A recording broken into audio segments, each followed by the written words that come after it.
নবদ্বীপে যারা গেছো তারা তো জানবে, যারা যাওনি তারা দেখতে পাবে, বুঝতে পারবে। একটু বোঝার চেষ্টা করো। এখানে দুটো নদী এসে মিশেছে, তাদের দুটো জলের কালার আলাদা। আমি বর্মশাইকে বলেছিলাম তোলার চেষ্টা করেছে, তোমরা হালকা বুঝতে পারবে যে কালারটা কীরকম করে আলাদা হয়ে যাচ্ছে। মায়াপুরের দিকের জলটা আলাদা আর নবদ্বীপের দিকে জলটা আলাদা, কালারটা দেখলেই বোঝা যাবে। দেখো এই যে চলে এলো, দেখো এটা কতটা ডিপ। তোমরা নিজেরা একটু করবে, বুঝতে পারবে। যারা গেছো তাদের কাছে নতুন কিছু নয়। তো আমরা যাওয়ার সময় এইটা আর কি তুলতে বললাম, তো তুললো।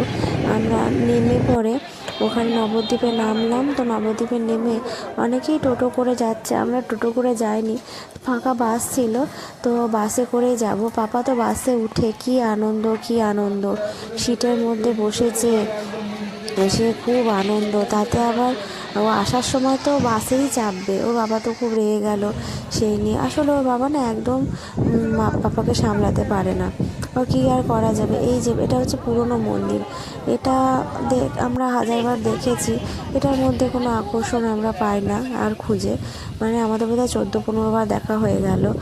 তো নতুন মন্দিরটা এখনও খোলেনি। আমরা এই পৌঁছে একটু মুড়ি খেয়ে নিচ্ছি, কারণ বাইরের খাবার অতটা আমরা খাই না, বাড়ি থেকেই নিয়ে গেছিলাম। পাপা এখন এই ঝুলছে, এখনও খাবে।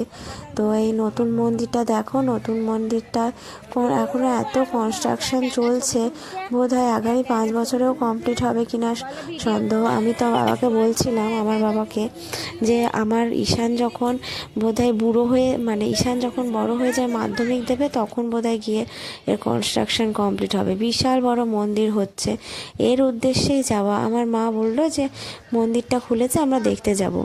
আমিও জানি যে খুলেছে, কিন্তু ওখানে গিয়ে ভোঁবা কিচ্ছু হয়নি, তাই শুধু যাওয়া আসাই হয়েছে। কিন্তু হ্যাঁ, সবাই মিলে যাওয়ার মধ্যেও একটা আনন্দ আছে।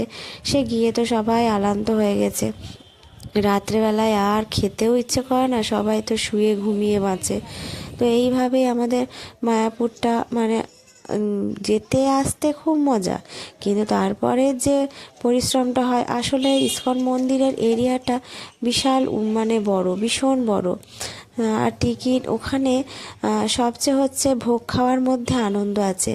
আমরা টিকিট কেটেছিলাম 60 টাকার টিকিট, তাতে পনির ছিল, সাদা ভাত ছিল, দু রকম তরকারি ছিল, আর ছিল হচ্ছে পায়েস।